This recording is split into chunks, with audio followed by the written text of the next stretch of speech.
Kwa dhi mbele ni jalup jatend piny Kenya Rigathi Gachagua koro rito ng'eyo ka bura maluwe mar mibadhi ibiro weti oko koso oyo.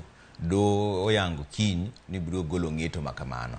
Komachielo jatend migawo mar jotich piny owacho Aisha Jumwa bende koro dwaro ni wito oko bura mar nek mar maluwe. Simpros Okinda nigi ler mar wachni. Burano mar mibadhi maromo shillings bilion 7.4 osebedo kaluwo jalup jatend piny Kenya Rigathi Gachagua kod achije mamoko chiko. Gikone do koro yango ni dhi golo ng'eto mar yango ka inyalo wito oko burano kata oyo. Ogai mar jomin buche Nudin Haji odiochieng'no ma kawuono nonyiso jang'ad bura Victor Wakumile e kinde winjo burano ni paro mar wito oko burano nochopie tok bado bila mar okwach kich rem chiwo neno moromo mar dhi nyime kod burano. The DPP profers charges against any person.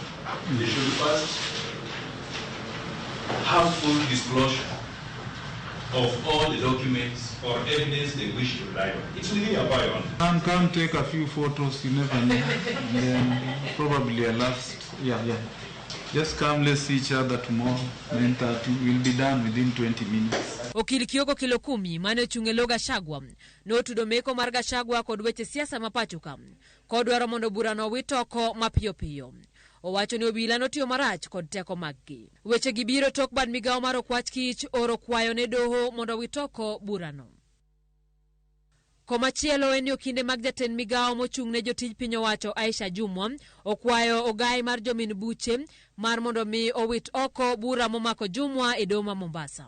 Evidence looked like it was against one Aisha Jumwa. Now that we have provided cogent evidence, serious evidence, the DPP has no option other than to apply to terminate or to withdraw those matters. That's the position of them.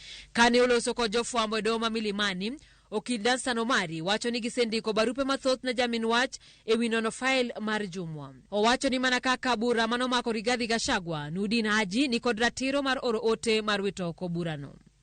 Omari wacho ni gin kaka okinde mag Jumwa gisenono burano kendo gineno ka ochopo rang'eny mar miyo donj ne Jumwa. After being given the witness statements, we evaluated the witness statements that we have of the complainants, of the accusers, to the cabinet secretary and very many others of our clients.